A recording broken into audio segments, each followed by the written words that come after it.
Good afternoon. It is Gabor Lukács here, the President of Air Passenger Rights, and this is our Sunday afternoon Air Passenger Rights update. We are going to start momentarily. I just would like to make sure that our team of volunteers who have always been so kindly helping me throughout this is already online and that they are getting good audio, good video. So let me just take a minute and check with them.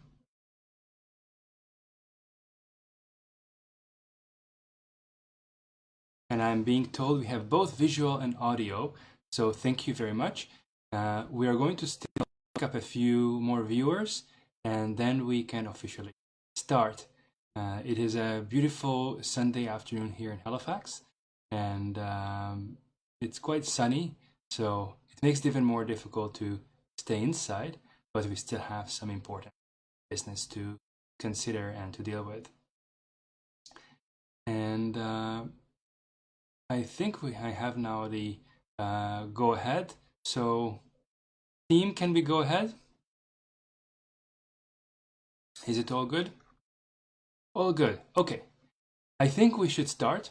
And as always, I would like to thank the team of volunteers who have been accompanying me in this very lengthy tour into somewhat uncharted territories since COVID crisis started, and that would be Christine, Martine, Dominic, and more recently Terry, who has joined the team of volunteers and moderators.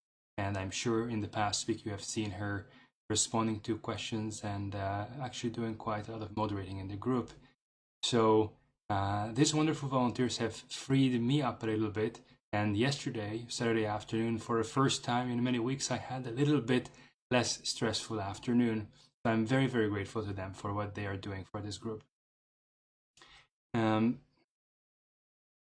would like to start with talking about the use of the group. And we have seen some peak of posts and sometimes posts that are somewhat, I guess, open-ended. So you may have seen the post in which I asked to have mercy for the moderators. That still applies. So I'm trying to keep out posts that are open-ended. Things like, have you had any problems with Airline ABC? Or what was your experience with this credit card company? The problem with such posts is that they invite lots of answers. And we, the moderators, don't actually know what it is that you are looking for. So on the one hand, it creates a lot of traffic in the group that is the distraction. And on the other hand, we cannot easily answer your question because we don't know what you are looking for. So what I have been asking is that when you post a post, make sure that you include information about the date of your travel, the origin, destination, the airline, if it is very detailed, possibly the flight numbers, if it is relevant, if your flight was cancelled. And you include sufficient information so that we will not have to ask you back 5 or 10 questions before we can actually answer your question. My other request is that if you already have a thread, if you already posted something about your experience, then please keep using that thread as long as your information relates to the same issue. So say your flight from Halifax to Glasgow was cancelled and you have an initial post where you don't know what is going to happen with that flight, then you are told that the flight has been cancelled. You can update the OP, the opening post. You can also add more posts to that thread, and that way, if in 2 weeks you also have a problem with a credit card company, forbid, then I can go back and just read the OP and see the whole history of your case, and I don't have to find information in 3 different places. And of course, the same applies for other moderators who have been wonderfully helping the group. So I hope I was able to get it across. The 2 takeaways about how to use the group is to post as much information as possible, ideally in a bullet point format. I've seen some beautiful posts really outlining all the relevant facts, and to keep to your own thread. So if you have updates, then generally keep it to the same thread. I would like to come back to an ongoing discussion that we have, which is about social media activism. I've seen a lot of good developments in that regard. More of you have been posting on the daily updates of the Prime Minister. Keep doing that. Every day there is a live update from the Prime Minister, and we have to keep up the pressure. We have to be like a broken record, coming back again and again and again to our right to get refunds for the money that the airlines are holding, and to the issue that airlines should not be getting bailout until such time that we are guaranteed as passengers that we are going to get refunds.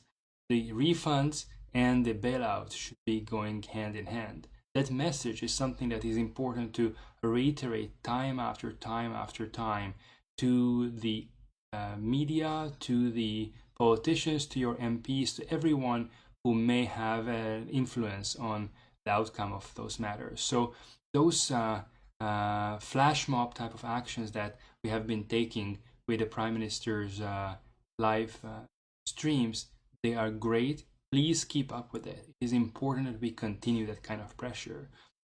Same thing applies to our Facebook feed. If you can retweet items, if you can tweet things out and tag Air Passenger Rights as a Twitter stream, it's all part of the same way, same strategy of drawing public attention that this issue is not going away. This issue continues to be pressing for passengers. This has to be resolved because we would like to live in a system, in a society where contractual obligations are enforced and are upheld by the system. The other issue that I would like to come back to, and I've mentioned it many times before, is the YouTube channel. Please, if you haven't done already, please subscribe to Air Passenger Rights YouTube channel. We would like to reach over 1,000 members, and I'm talking about legitimate members. That way, we will have more access to additional tools to disseminate information. It's important that the more people subscribe to our channel, the better.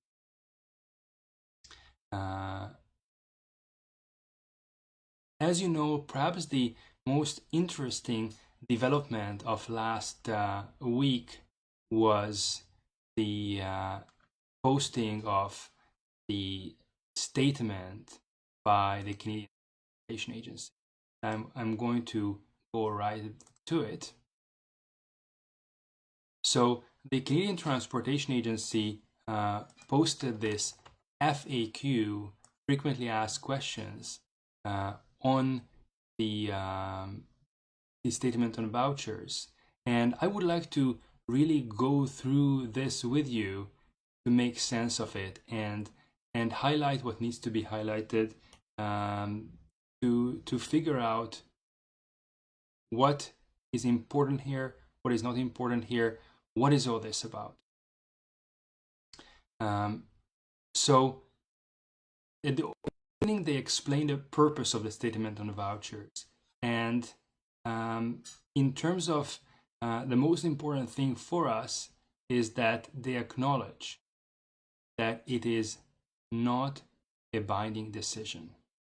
So this is something we have been saying all along, that the statement is actually no more than someone's thoughts, opinions on this, but it has no force or effect in terms of the rights of passengers. Then they go on with giving a lot of blurb about the unprecedented situation, flights cancelled for reasons beyond airlines' control. And of course, I would pause here and ask, well, how on earth do we know that each one of those cancellations would be for circumstances beyond the airline's control? In some cases, it is possible that the country, the destination country, closed the airports and said no plane can land here, period, full stop. But in many cases, it begs the question of where is exactly the circumstances beyond the airline's control if the airports both in Canada and the destination are open? And what about domestic flights? Say a flight from Halifax to Toronto, or smaller places like from St. John, New Brunswick to Montreal or Toronto. Some of those flights have been cancelled, and the airlines have been trying to pass it off as if it were something beyond their control.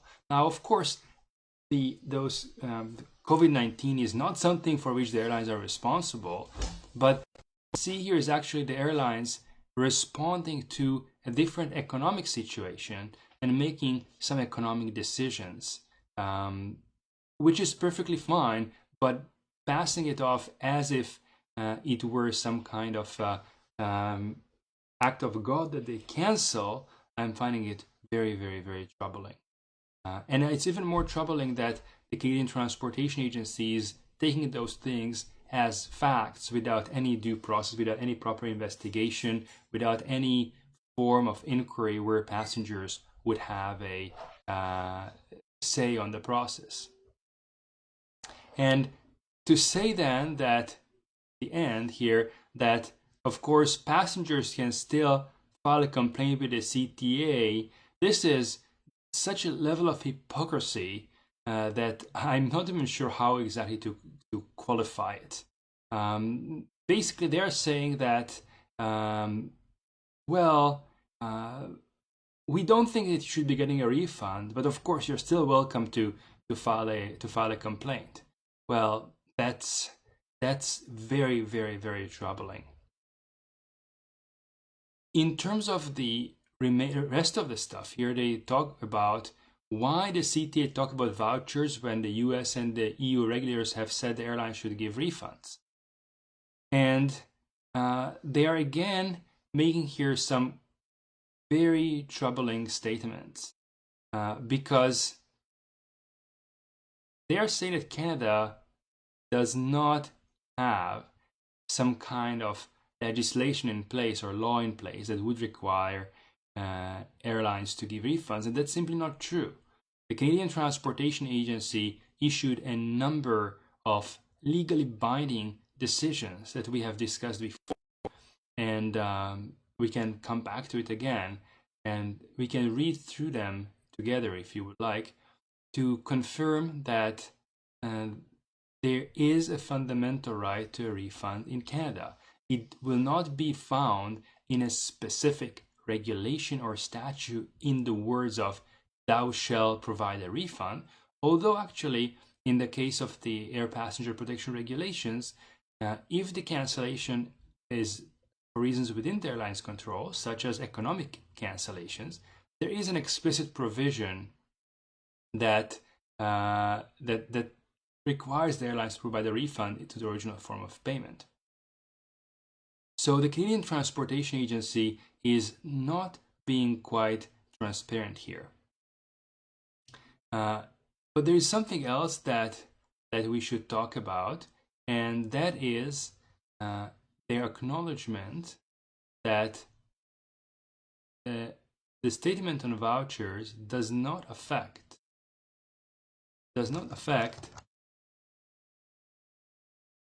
the airline's obligation and passenger rights. So this is what we have been saying for a long time, and it seems that now that the Canadian Transportation Agency will have to come before the Federal Court of Appeal and explain what on earth it was doing, they are trying to do some damage control. What we see here is a lame attempt of damage control, a statement that is overall still highly misleading, but trying to make things a little bit less misleading than it was before, or misleading in a different way.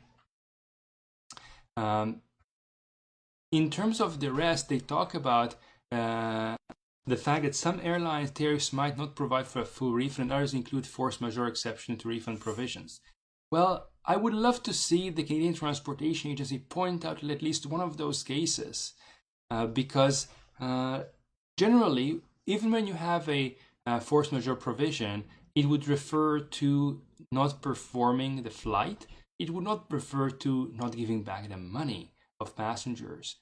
Generally, the silence of tariffs is not interpreted as a way that you don't have to issue refunds. Rather, it means that the general legal principles for contract law that has been and other principles that have been established by the agency previously apply. Now, what is also important here is that the agency is saying that if you think that you are entitled to a refund, you can still ask the airline for a refund. Well, thank you. After 4 weeks of misleading the public, at least the agency recognizes that we do have a right to ask for a refund. Well, that's really, perhaps now they are saying that they are contemplating the possibility that the earth is not flat. So until now, the agency has been adamant that the earth was flat and we don't get a refund. Now they say that maybe, perhaps, we need to contemplate the possibility that you can get a refund. Overall, this statement is still very, very troubling because I would like to also highlight here that they are referring to the liquidity challenges that airlines are facing. And I really wonder, since when is that a problem of a regulator which is supposed to protect consumers? These types of issues of liquidity and the profitability of airlines, well, with all due respect, that's the jurisdiction of a bankruptcy court. If an airline is not able to meet its financial obligations, the proper procedure is some form of bankruptcy procedure. CCAA is one of them. And then a judge who has expertise in bankruptcy is going to deal with those issues. I would also add that having a bankruptcy situation would help passengers to get a chargeback much faster. So it would not be such a bad thing, and certainly it would be a fair thing to all economic players. The way we need to think of bankruptcies generally is as a way of some grass that dies in a forest, and it becomes fertilizer for the soil, and something else will be growing from it. So we don't need to be so concerned, even if some airlines go bankrupt. If it happens, it would be a tragedy for the workers.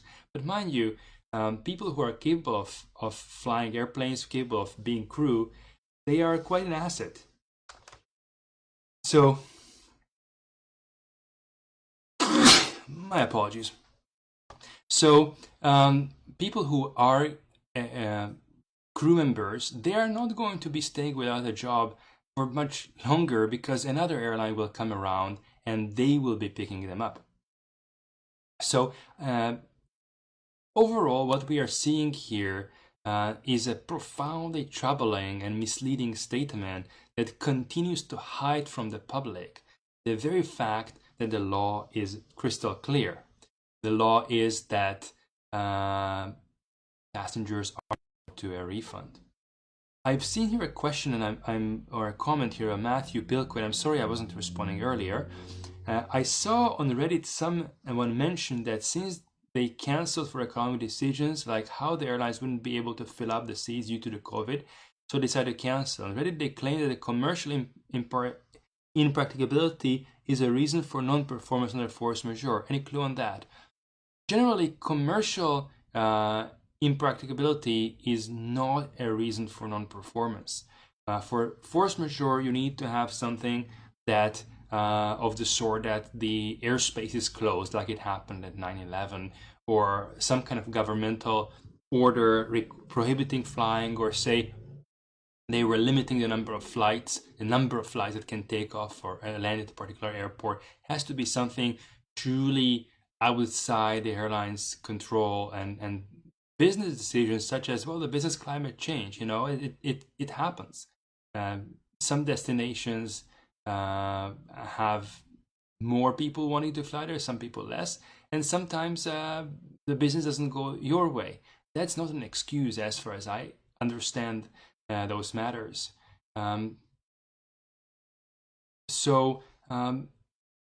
This is so far the agency's FAQ goes. We'll have to come back to that. We are expecting to receive the agency's legal response to the Federal Court of Appeal on Wednesday, that's the 29th of April. We are going to review it, and we already have set tentative date for cross-examination of their affiant on Friday, the 1st of May. And of course, as you know, all documents filed in court are public.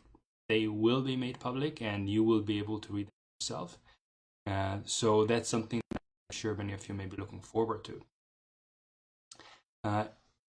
I don't see any questions now relating to this statement, so this FAQ. So I'm going then to move on to our next topic, which is I promised to give you an update on the class action. So I'm just going to switch here between the documents and try to find that, and I will be right away proceed to that.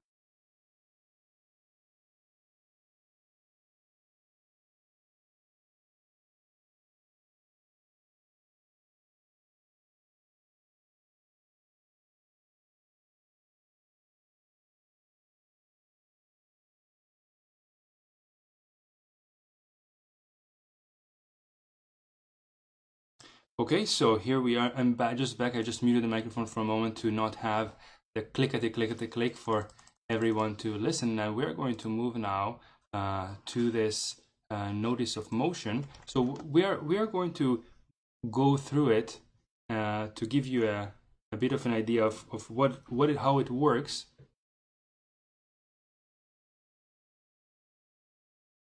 And I'm seeing here a recurrent question, and thank you for my team for pointing out. The question is, how do you join the class action?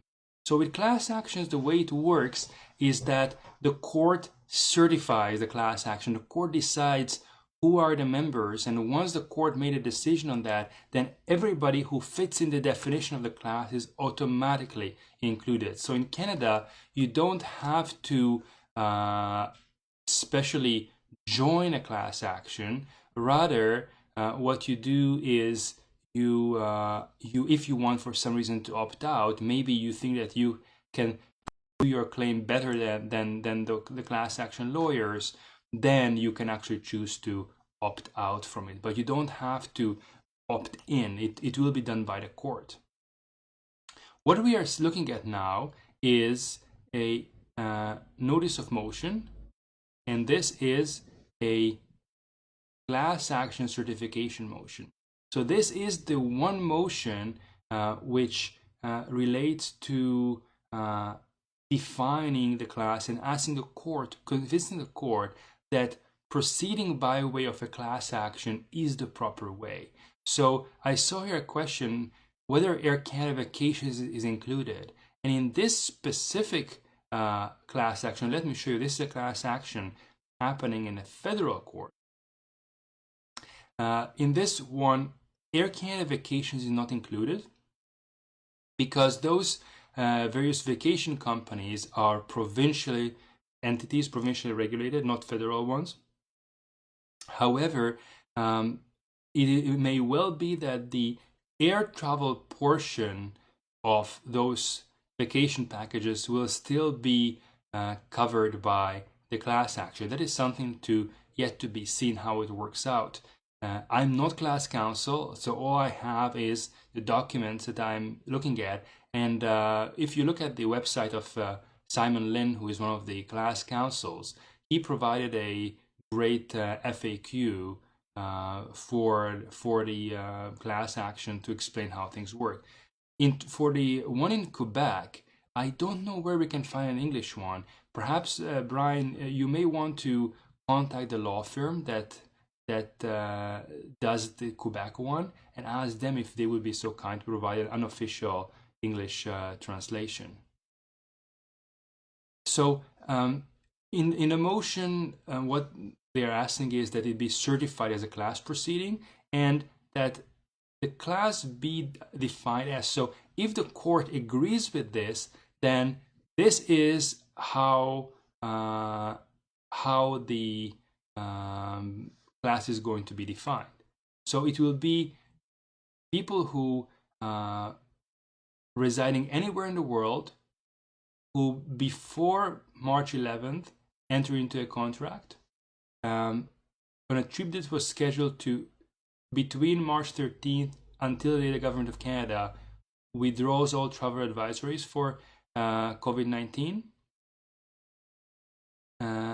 And it is, however, excluding persons who cancel their own itineraries before the advisory on March 13 and persons who received a full refund to the original form of payment prior to March 27th. This is a very interesting provision because actually, if you receive a full refund after that date, you will still be included in the class, because in this class action, they are also seeking various other remedies in terms of compensation, because after all, the airlines did something very bad. They were not honoring the law and their obligations to passengers. Now, I saw there a question by Sebastian. What about flights cancelled after May 31st? Well, Sebastian, it depends on whether any advisory will still be in place by May 31st. If there is some kind of advisory in place, then because of how it's worded here, you will be covered. If there is no advisory in place anymore and they still cancel it, well, then clearly it has nothing to do with COVID-19, and that may be perhaps other class actions coming, but not this one. What you need to bear in mind when you're dealing with class actions is that you have to make sure that there is sufficient commonality, otherwise you are sinking the whole ship. It's not always about let's everybody on board. Rather, let's have a good enough group of common issues that is suitable for it. So there's a further subclass from March 13 to May 31st, and definitely one needs to look at what is the purpose of this further subclass. One needs to read the whole document, but certainly the class action covers everyone who purchased a ticket before March 11th and who was supposed to be traveling on March 13th.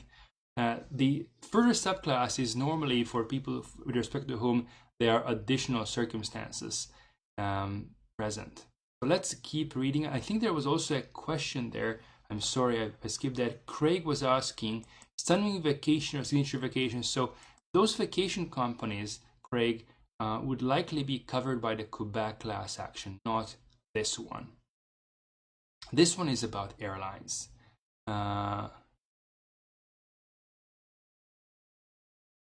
Hilton is asking, why would someone do a class action on Air Canada, not Air Canada Vacations? The question is more to be asked as, why are you doing it in federal court? So federal courts have jurisdiction over airlines.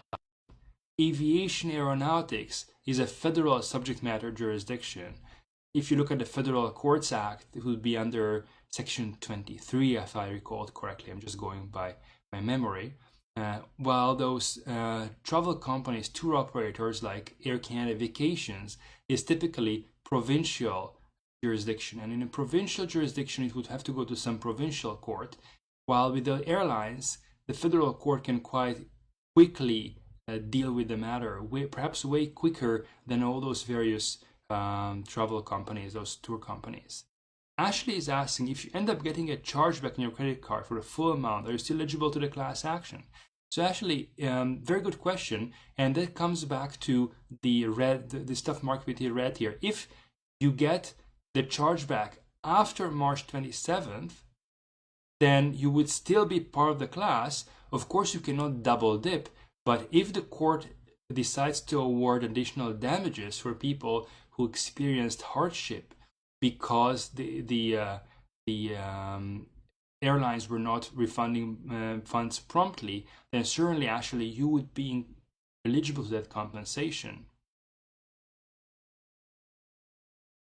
So the rest of the notice of motion is kind of standard language. They're asking the plaintiff to be appointed as a representative for the class. That's quite standard. Articulation of common questions in Schedule A. That's also normal. The collective recovery. This is the issues that will be of interest for punitive damages, special damages, nominal damages, and so on. With respect to item 6, they are also asking, and I quite like it, they are also asking for an order that the monies received by the defendants be paid into court pending disposition. So this is something that if the court grants it, it means that the airlines will right away have to pay whatever is owed to you to the court, so they won't be able to hold on to it. And then the court will guarantee that once you're successful in court, a class action is successful, then the money will actually be there. Azmina, you asking about international airlines like Emirates. There are rumors that there will be a class action against those as well, but it hasn't been filed yet, not that I know at least. We have a wealth of other declarations and orders, and of course this is something that I expect that you will see shortly. This document posted on Simon Lynn's website. The next item is a litigation plan. Basically, litigation plan sets out the order of events in terms of discoveries, various legal technicalities that I'm not sure if I want to bore you much with. Then the notice of motion goes through the standard arguments for why this should be certified as a class action. So when you are dealing with a class action, the main question that you are asking is it suitable to be decided in the form of a class action? Class action is a matter of a procedure. It is a matter of form, not a matter of substance. So the question is this suitable for a class action? And that's what this motion is about. Evelyn is asking, I'm still not clear. My destination for May 28 says they are not allowing non-EU nationals to enter. So is this force majeure? I would say, Evelyn, that if they are allowing any flights in, then it is not a force majeure situation because the airline cancels. If the airline kept the flight and just didn't transport you personally while still operating the flight, then they might be able to argue some form of force majeure. I would respond to that with frustrated contracts doctrine and say this is a case of frustration, not force majeure, and therefore the parties just part ways as if the contract had never been made. And Tennis is asking about the spelling of Simon's surname. It's Lin, L-I-N. So Simon is also a member of this group. You can even tag him. I'm not sure if he will have time to respond. Yes, thank you, Christine. That's exactly the spelling. So we have now a list of proposed common issues and various remedies. These are lots of legal technicalities. I invite you to look it up. It also shows, I would pause here, that there's something interesting. It shows, how many lawyers and law firms are involved in this. So it's not simply one or two lawyers doing some kind of let's give it a try, but rather there are 4 different law firms involved, which shows that it is being taken very, very seriously, as it deserves. It defines the composition of the class, reporting, how reporting is being made, litigation schedule, document recovery and exchanges. It's all the kind of, it's basically the way you need to think about this litigation plan is as a way of, when you have a duel, the parties agreeing that what type of weapon there will be used, from what distance they will be shooting at each other, and stuff like that. It's litigation plan is a way to outline how the litigation is going to be conducted, and it's a very technical document. If you're interested, you're welcome to read it. The main thing is the court needs to know that the court's resources, which is a limited and scarce resource, are being distributed properly. That's really the main concern. So it outlines how the funds would be distributed, and once we win, and the whole process is a very standard process in terms of counsel fees. The court will be asked to fix the counsel fees. That is also, I know some people were commenting, oh, lawyers will be making lots of money. Well, it will be the court that will decide how much money the counsels are going to get. And overall, this document explains to the court how the litigation is going to be conducted. I'm seeing here a question, so let me have a look at that. Lisa is asking, presuming success, how is it paid out to the class? Divided equally, compensation based on numbers. So the distribution, first of all, what they are asking is a refund. Let's look at the remedies. They're asking for a refund for everyone. So, in terms of remedies, they are asking for members to damages, mark it up, equal to the price of a ticket plus nominal damages for breach of contract and their punitive damages. So what would happen is that, first of all, people should be getting back whatever they paid and whatever the airline was refusing to pay back. Then on top of it, there can be some nominal damages, punitive damages, and those things will likely, I don't know, but likely will be distributed equally among members. There is something about distribution of funds here. So what they propose is that for class members who have a method of payment stored in their online accounts with the defendant shall devise a method for paying any money owing to each class member to that method of payment, and upon successful payment notify class members of the payment. So actually, they would like it. It's a very nice solution I'm seeing here. They would like to make sure that the whole process of getting paid will happen automatically. The administrator shall supervise the payments, so there will be some oversight. And for people who don't have such methods stored, they will be given a notice by email to submit a claim form. So that is I think is quite reasonable. There's a question from someone who wishes to remain quiet. If I receive a voucher, can I contact the airline and request a refund after the fact? The answer is depends on the circumstances. If the airline tells you you are welcome to ask for a refund, or you can choose a voucher and you have been informed about your rights, then it would be iffy. However, if the airline misleads you and tells you that you can only get vouchers, and then you believing that this is true, accept it, and then it turns out to be not the case, then it's a whole separate issue. Then you certainly can seek a refund, and this class action would likely cover you for that as well. I'm seeking another question by Richard Parent. Purchase ticket on the 28th of October 2019. Flight cancelled March 30, 2020. Actual flight April 29th. Return May 5th. Flight details: Toronto, Halifax, Gander, Gander, Halifax, Toronto.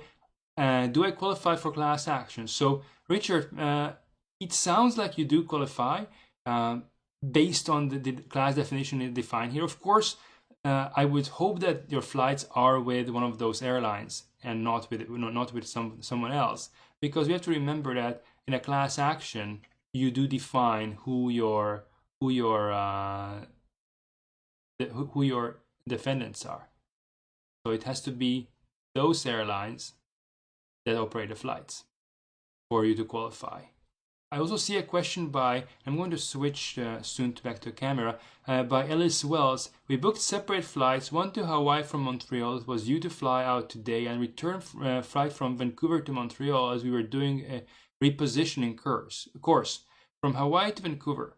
Since AC canceled our flight to Hawaii, should AC not be made to refund us a flight from Vancouver as we don't need it anymore? When you book one-way flights, it can get a bit tricky, Ellis. I would say that should refund you that because of frustration of contract, but I would also look at whether that flight may get canceled anyway. But if the last resort is always the class action and the frustration of contract principle, so I think eventually you will be covered. And Lori is asking now, if class action is successful against Air Canada, could that result ultimately affect the policies of Air Canada Vacation, not including in the suit? Well, certainly, if this class action is successful, that may have some impact on Air Canada Vacations as well, indirectly. I would also say that I'm hoping that the Quebec class action will also be successful, and that the Quebec class action will also be dealing with some of the issues that you have experienced with Air Canada Vacations. I'm thinking about moving now on, if that's okay with you, to talk about credit card chargebacks.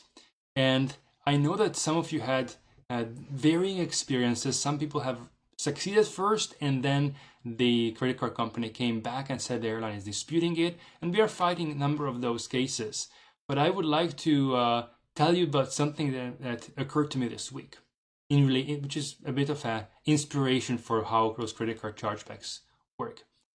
You know, now that we are in social isolation, we don't really go out, and getting flour is still possible, but getting yeast is almost impossible these days. So I made up my mind to actually make sourdough bread. And my first attempt was something that probably Terry Pratchett, the British writer, would describe it as the scone of stone, or dwarf bread maybe. It was tiny, flat, hard as rock, barely palatable. The next attempt was slightly better. It had already some bubbles in it, but still quite heavy, dense. Not exactly something that you would want to eat unless you're super hungry. The third attempt came out quite good. So I would suggest that when you are dealing with credit cards, you follow this type of model. Just don't give up. Just don't let an initial setback to discourage you from pursuing things. Some credit card companies are training their staff to push back very hard, to tell people, no, you have no rights, no, you cannot file a dispute, and make up all sorts of excuses why they are not issuing you a chargeback, why they're not opening a dispute for you. Don't let it discourage you.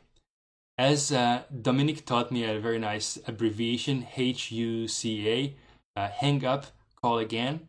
Quite often that works. And being very persistent and not taking no for an answer also helps a great deal. You have to remember when you are dealing with credit card companies that they have your money. It is your money that we are talking about. It's your house, your car, your air ticket, your money. So you're not asking them for a favor. They are not some kind of aristocrats to whom you, the lowly servant, goes to beg for a refund. It is your money, and you're simply instructing them to give you back what is owed to you. And that has to come through in your tone, in your demeanor, in your whole behavior in interacting those credit card companies.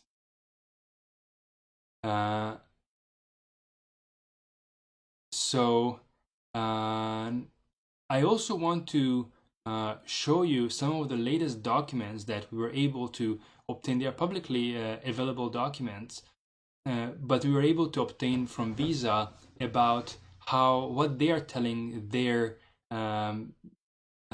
franchises in terms of how to process disputes. Just give me a moment. I will have to pull those up as well. So wait.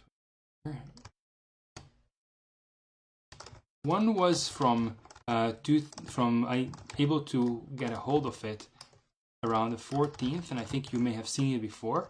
The other is more recent, so we are going to look at both of them. So let's look at the first one, and there we go. This is from April. I'm going to just make it a bit bigger.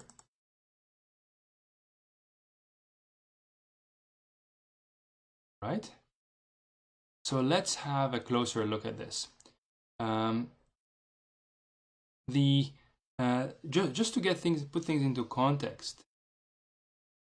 This is from April 2020, so it's quite recent, and they are referring here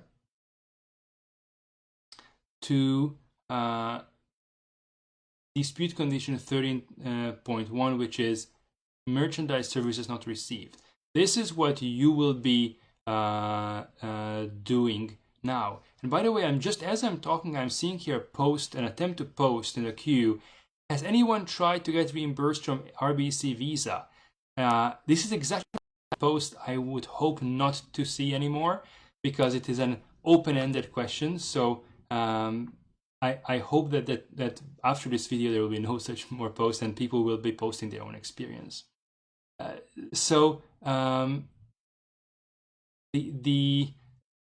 It's an FAQ which I'm finding very helpful to put things into context. So for example, in the first question, they are stating that the merchant is able to provide a service, but in this case the customer, the cardholder, was notified that they are unable to use the goods and services.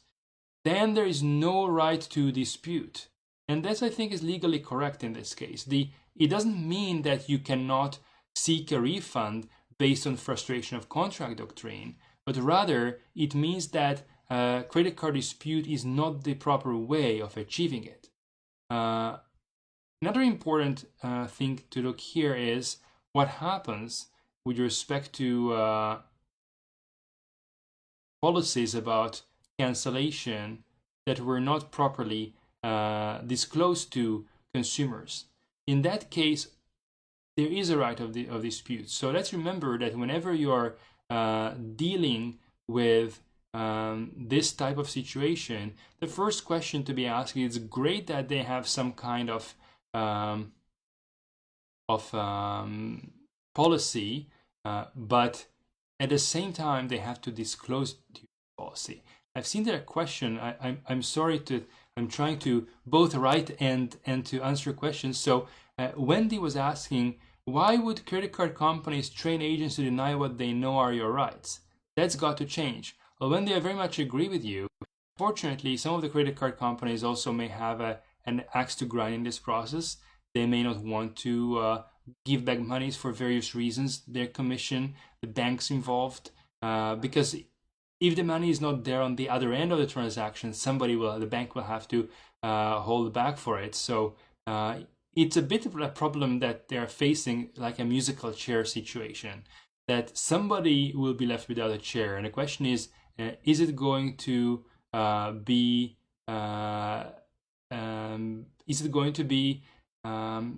the passengers, the public, or the airlines, or the bank, or the investors? And of course, we would like to make sure that the people who end up with a haircut here are not the passengers. That's our mandate. And Mike, the answer is yes, there is a similar document. It is already posted for MasterCard. It's from the 24th of March. But I would like to focus now more on Visa, because it seems that problems have been there, bigger problems there. So if the merchant chooses to cancel for its own reasons and not due to any government prohibition, is the dispute valid? And the answer is yes. The merchant canceled and is unable to provide services, then they have to issue a dispute. And the only exception is if there are local laws prohibiting the issuer from requiring a card for the first from the merchant. They first have to attempt to resolve it with the merchant.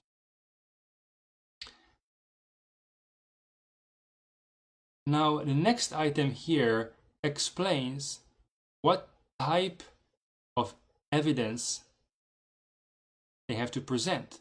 If the merchant is able to present evidence that they were unable to provide a service due to let me stress again, due to government prohibition. We're going to address that in greater detail, but it's not enough that it wasn't economic. It has to be an actual prohibition. And in that case, there is no right to dispute.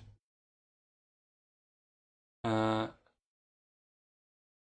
in terms of Ashley's question, what do we do if credit card companies continue to break the law and continue to process chargebacks and refunds and chargebacks and disputes more precisely? Don't use the word refund when you talk to a credit card company. You always use dispute and chargeback as the keywords. So there may be already a class action against them brewing. That's something that I would hope that will happen if they continue misbehaving this way. And eventually, everyone who broke the law in this process will be held accountable. That's I can certainly tell you that. In terms of what is expected of a merchant for a response, they are required to provide the actual documents that they relied on. So they have to provide some form of government regulations that prohibit the merchant from offering the service or negate the right to refund by express reference to card network dispute rules, form of payment, or the like. So they have. It's not enough to say that, oh well, we thought it wasn't a good idea to fly. That's not going to cut it. And I would like to go also to the end of this document, the very end. It's a small print, but actually here's probably the most important thing that we are going to see. That Visa is going to review the government documents. So the merchant has to do way more than a song and a dance to get off the hook here in order to avoid having to pay back the money through the dispute process. When you are talking to a Visa type of credit card, if they are giving you a hard time, make sure that you have this and the next document we're going to look at in front of you, that you quote it from them verbatim and you refer them to specific portions of this document. Something else that I found quite interesting in this document, and I'm not going to go through everything, but there was one more item here about vouchers. Visa actually takes the position, I'm finding quite generous, that if a cardholder voluntarily accepted vouchers, does it prevent the cardholder from disputing the original transaction later? And they are saying no. If you had the right to dispute but accepted the voucher, doesn't change the right to, the dispute right. I would use it very cautiously. I would not accept any vouchers and hope that this is going to catch. If you are already aware of your right to a refund and then you knowingly accept a voucher, you may be hard pressed to then do a dispute. I think that I'm really wondering what exactly Visa meant by this. What is quite clear from this, and that would be a reasonable statement in the eyes of the law, as far as I understand it, to say that if you accepted vouchers without knowing that you had an entitlement to a refund, then it shouldn't preclude you from actually getting a chargeback. again, this is something that when you are talking to the credit card company, you should be citing this document. It is publicly available. We have links to it, and I think you are going to probably to find it very helpful when you are dealing with those large corporations. Now Matthew is asking me a question here. Do you know if air miles is a chargeback process to get points back? Matthew, I'm not an expert on air miles. I think Dominic has way more expertise about that, so I would suggest you ask him. Sebastian is asking, is a closed airport considered a government prohibition? Sebastian, if an airport is closed by the government, and if there is no nearby airport where the aircraft could land, that may get into government prohibition category. I would always look at it with lots of caution, and I would always ask, where is the actual governmental document? I've seen, for example, airlines submit in a credit card dispute some IATA document purporting to contain information. That's not good enough. IATA is not the government, and if any kind of non-governmental information is being submitted, I've seen even some newspaper articles, always challenge that, always ask yourself, is it legitimate? One more thing I wanted to show you, because it's not exactly on that point, but generally the time frame for filing a dispute, I would not suggest to wait longer, but some people were told it's only 30 days from the transaction date. That's not true. For Visa, generally, it is more than that. I would still stick to 30 days as a matter of good practice, but I don't think that it is that strict. Stella is asking whether this applies to all Visa cards, i.e. TD, RBC, and the answer is yes. This applies to all flavors of Visa cards, and if you have some problems with your particular Visa card, we can look into getting some feedback back to Visa International and drawing their attention to the fact that there is some problem here, that they are not following the Visa International's guides.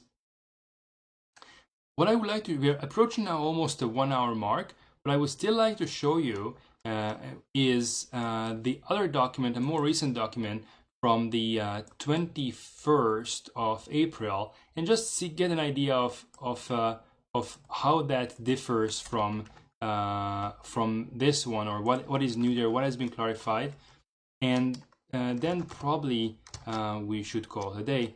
Let me see another updated. Let's see. So here's the second document.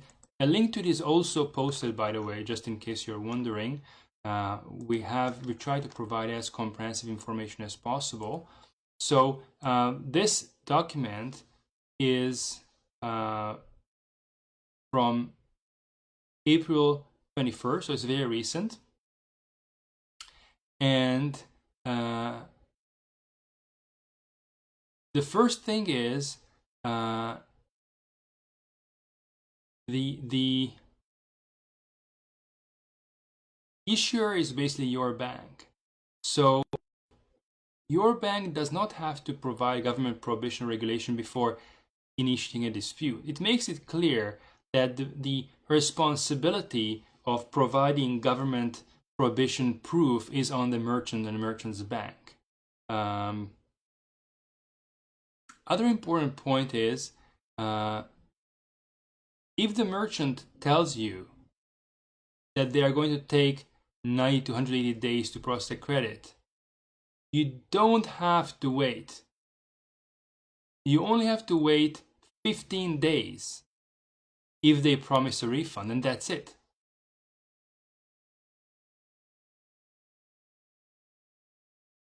Now, another point which is being clarified here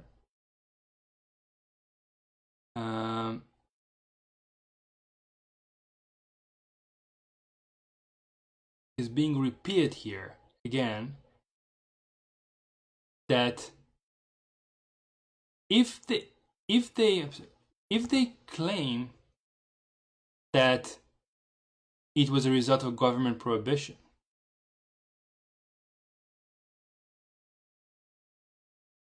then the merchant has to provide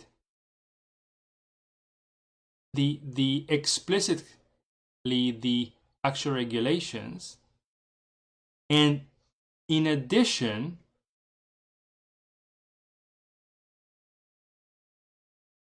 they have to provide credit voucher, credit notes, and so on.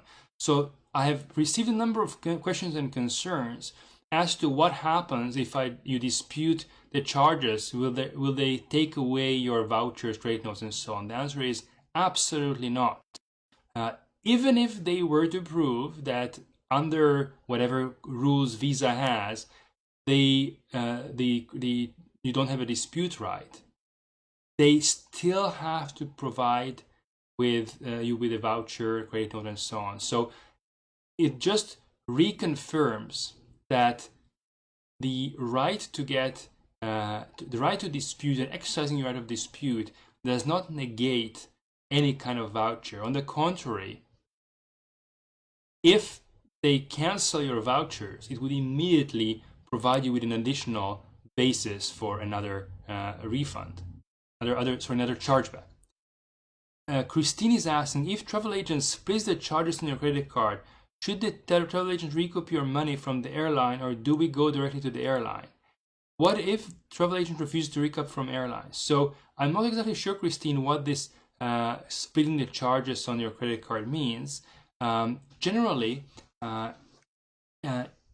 whoever charged your card will have to issue the refund. So if you had a ticket and say a hotel booked, and they were charged as two separate items on your credit card, then you have possibly two separate disputes if both are eligible to a dispute.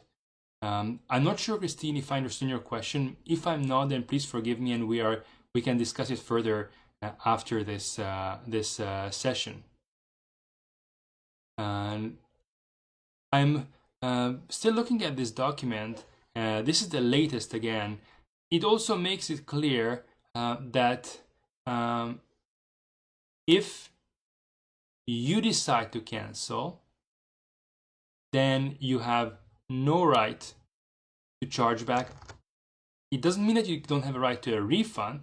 It just means that chargeback is not the way to proceed. At the same time, if they didn't disclose the terms and conditions to you properly, then you still can dispute on that basis, an alternative basis for disputing. Now, Wendy is asking again whether travel advisory qualifies as prohibition, and the answer is no. This document, I think this document again has this. Let's go to the bottom here. It has the same footnote, Wendy, as what we have seen before, that prohibition has to be really in the form of some kind of law, something that is legally makes it illegal to provide a services to transport a passenger. It's not enough to just have an advisory. An advisory is an advice. I recommend that you do this or you don't do this. That's not a prohibition. It has to be something like completely prohibiting flying. Sandy is asking, does MasterCard have the same rule of, in addition, the merchant must also provide a credit voucher? MasterCard doesn't spell it that way. MasterCard has a bit of a different document. MasterCard actually makes it clear that that you don't have to accept vouchers.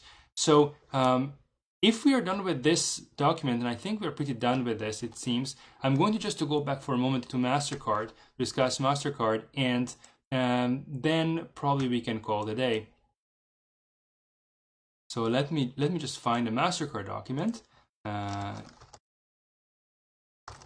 It was from the 4th of March, actually.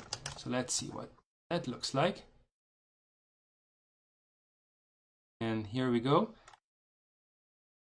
In the case of MasterCard, we are looking at page 6 of the document.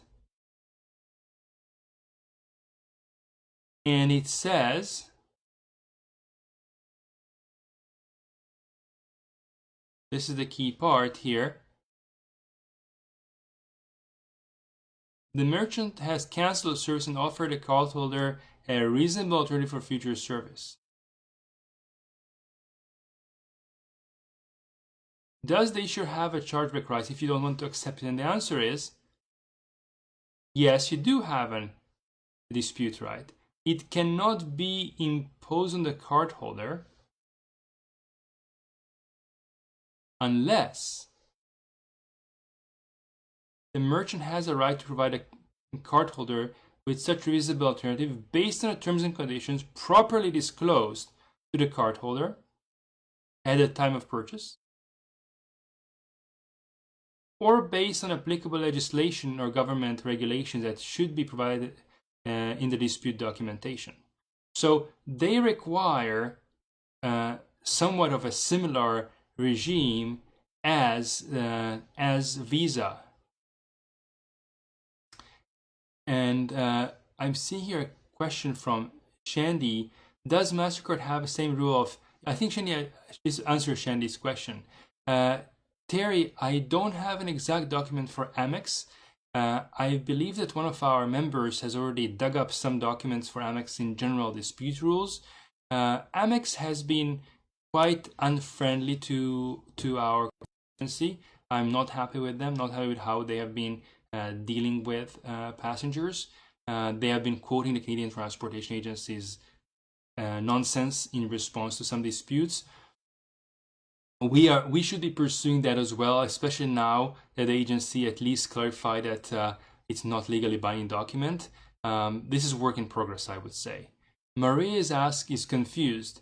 If we have to ask for a chargeback, should we do it through the bank that issued the card or directly through the credit card company? So Maria, you're asking a very, very good question. Let me try to explain.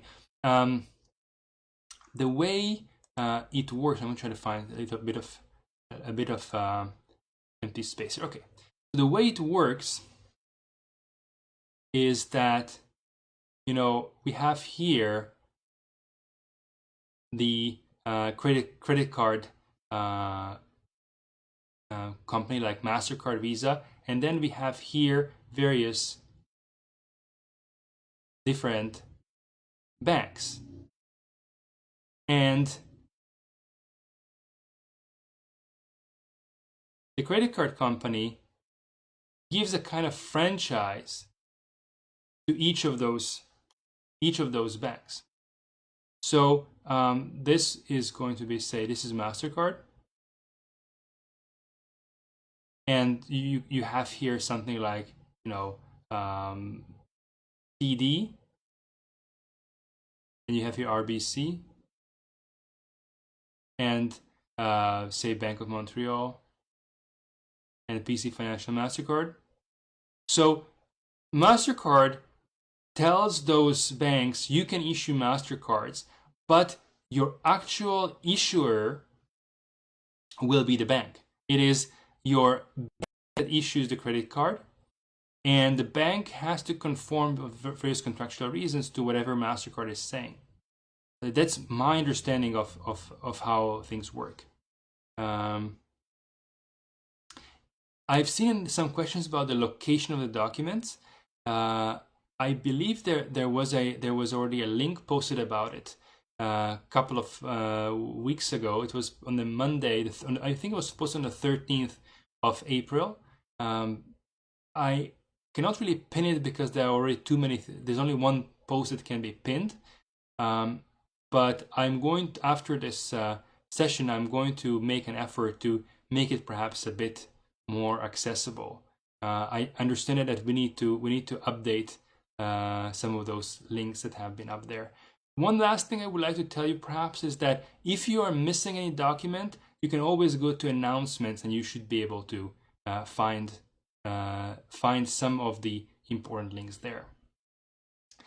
This was pretty much what I wanted to cover today. Actually, this stuff about how the credit cards work was a bit of an extra. I'm inclined to call today. If there is any more question, I am still going to give a minute to people to ask if there are any more. But I think we already are approaching our 75-minute time, which is pretty much how long a university lecture would be quite often, and that's how much one can pay attention without getting very, very tired. So unless my loyal team is telling me that there's still an outstanding question, I'm going to probably call it a day very soon. Lena is asking me, we purchased our ticket through travel agent. She now tells we have to deal with the airline directly. Is it true? I would say yes. Once you purchase the ticket, you have a contract with the airline. I would get it possibly in writing from the travel agent just to be on a safe side. But it's quite correct. The airline may try to send you back to the travel agent that they like to do it to you. And if you have documentation that you have two parties like this pointing to each other, that's a perfect situation to open a dispute with your credit card. They will not like the fact that there are two different parties blaming each other, pointing to each other. So that's a good thing to happen. Dave is saying, meeting with my MP tomorrow, Gabor. Anything I should ask for? Dave, it's wonderful that you are meeting with your MP and you are being so active. Ask your MP to question the government on what the Canadian Transportation Agency has been doing and their lack of impartiality, their coziness with the airlines, and ask your MP to insist with the government that any bailout airlines will be conditioned on a refund to everyone whose flight was cancelled. That's the most important point. Airlines will want a bailout, and bailout may be perhaps justifiable economically, but it should be contingent on the public getting back the money that is owed to the public. And I'm asking, see here a question from Richard. Due to adjustments in our flight schedule, we are sorry to inform you that it has been necessary to change one or more of your flights, and we are unable to provide an alternative flight. Is this same as canceling a flight? Absolutely yes. If the airline is telling you they are unable to provide you an alternative flight, that's more than just a cancellation of your flight. It's cancellation of all flights on a particular route. That's super. That's the best proof you can have that you are not getting the services you paid for. Very good. To answer Stella's question, the Canadian Transportation Agency, thanks God, deals only with flights. They are already doing their lots of damage in terms of consumer rights and the coziness with the airlines, but they are not dealing with vacation packages. That's a provincial jurisdiction, and unfortunately in Ontario we have TICO, which seems to be a good counterpart to the CTA in terms of how cozy they are with the industry, but they are in some way less powerful, fortunately. So just to sum things up, I would like to emphasize that I would like you to keep your chin up. We have already accomplished a lot in terms of getting public recognition of this issue. Also, we at least forced the government to make some course adjustments because of the legal action that we have taken, and we are going to pursue that vigorously as well. For yourself, don't let anybody bully you. It's your money, your flight, your rights. Just stand your ground. Be firm, professional, and don't let anybody convince you that you have no rights.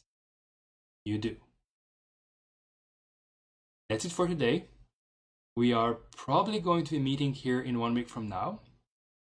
I just would like to thank again the wonderful team of volunteers, Christine, Dominic, Martin, and Terry. Thank you very much for your work to this group, your assistance to this group, and for allowing me to actually sometimes even get some sleep. So we will see each other next Sunday.